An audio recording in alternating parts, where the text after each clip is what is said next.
আসসালামু আলাইকুম, welcome back to রেখা রান্না চ্যানেল। আজকের ভিডিওতে দেখানো হবে creamy garlic lemon butter recipe. তো এই রেসিপির জন্য ফার্স্টে বাটার দিয়ে দেওয়া হলো এবং বাটারের মধ্যে স্যালমন ফিশ আর সল্ট আর ব্ল্যাক পেপার দিয়ে দেওয়া হচ্ছে। তো স্যালমন ফিশ কিন্তু খুব ভালো করে ওয়াশ করে নেওয়া হয়েছে।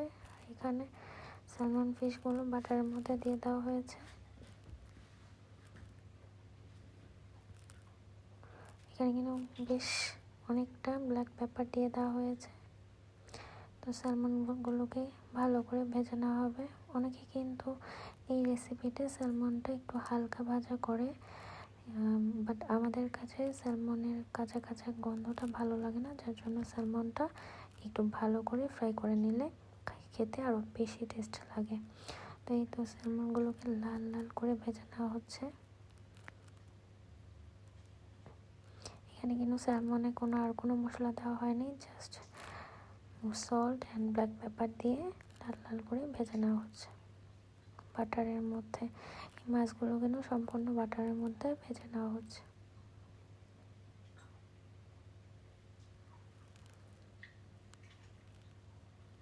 তো মাছগুলো ভাজা হয়ে গেছে, এবার তুলে নেওয়া হচ্ছে।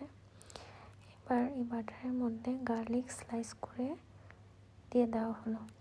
বাটার আর গার্লিকটা ভাজার একটা সুন্দর অ্যারোমা বের হচ্ছে।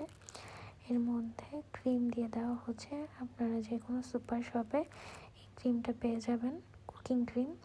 এরপর একটু লেমন জুস দিয়ে দেওয়া হলো অ্যান্ড সল্ট দিয়ে দেওয়া হলো, আর একটু সুগার আর কাঁচামরিচ, ব্ল্যাক পেপার। এরপর দুধ দিয়ে দেওয়া হচ্ছে। এই রান্নায় কিন্তু বেশি আইটেম লাগে না, খুব অল্প কিছু ইনগ্রিডিয়েন্ট দিয়েই খুব সহজে আইটেমটি তৈরি করে নেওয়া যায়। এখানে একটু লেমন জেস্ট দেওয়া হচ্ছে। ছলকার লেমনের উপরের যে অংশটুকু ছলকার একটু হালকা, ওইটা দিলে ফ্লেভারটা অনেক ভালো লাগে। কিন্তু ভিতরে কিন্তু সাদা অংশটা কিছুতেই দেওয়া যাবে না, তাহলে কিন্তু তিতা হয়ে যাবে। এরপরে ভাজা মাছগুলো দিয়ে দেওয়া হলো।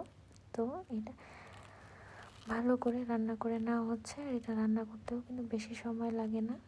আপনারা বাসায় অবশ্যই এই রেসিপিটি ট্রাই করবেন, এটা খেতে বেশ টেস্টি। আর এই রেসিপিটা কিন্তু চাইলে আপনারা অন্য কোনো মাছও ট্রাই করতে পারেন। অন্য মাছ বলতে রুই মাছটা ট্রাই করতে পারেন, ভালো লাগবে। তো বাসায় এই রেসিপিটি ট্রাই করলে অবশ্যই কমেন্ট করে জানাবেন আপনাদের কাছে কেমন লেগেছে। আশা করি ভালো লাগবে। রেসিপিটি খেতে বেশ টেস্টি হয়েছিল এবং এটা পোলাওর সাথে খেতেও খুব বেশি ভালো লাগে এবং খুব অল্প সময়ে রান্না হয়ে যায়। তো আর একটু চিনি দিয়ে দেওয়া হলো। আপনারা আপনাদের পরিমাণ মতন দিয়ে দেবেন। আর ঝাল যদি আর একটু চান তাহলে কাঁচামরিচ আর একটু ইউজ করতে পারেন। তো এই ভিডিওটি ভালো লাগলে একটি লাইক করে দেবেন আর চ্যানেলটিকে সাবস্ক্রাইব করে দেবেন। সাথে থাকা বেল আইকনে টিপ দিলে নতুন নতুন ভিডিওর আপডেট পেয়ে যাবেন।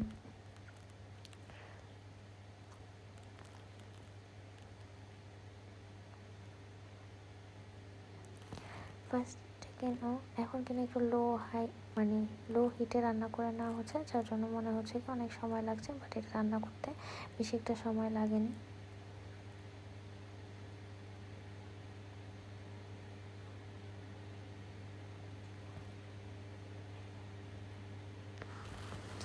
খুব মাখো মাখো হয়েছে এবং খেতেও খুব বেশি মজা লেগেছে। এটা পোলাওর সাথে সার্ভ করতে পারেন এবং গেস্টদের কিন্তু সার্ভ করলে অনেকে বুঝতেই পারবে না যেটা কী মাছ খাচ্ছে, খেতে অনেক বেশি টেস্ট লাগবে।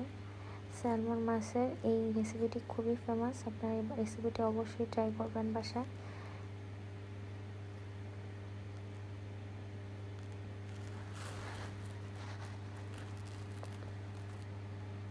আমাদের চ্যানেলে কিন্তু স্যালমন ফিশের আরও রেসিপি আছে, আপনারা চাইলে দেখে নিতে পারেন।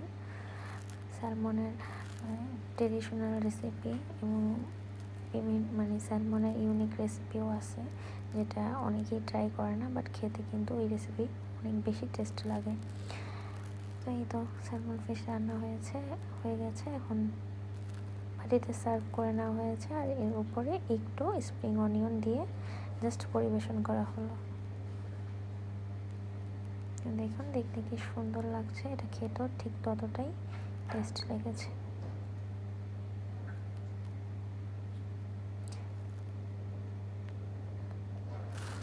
আজকের মতো ভিডিও এখানেই শেষ করছি। সবাই ভালো থাকবেন, সুস্থ থাকবেন। আল্লাহ হাফেজ।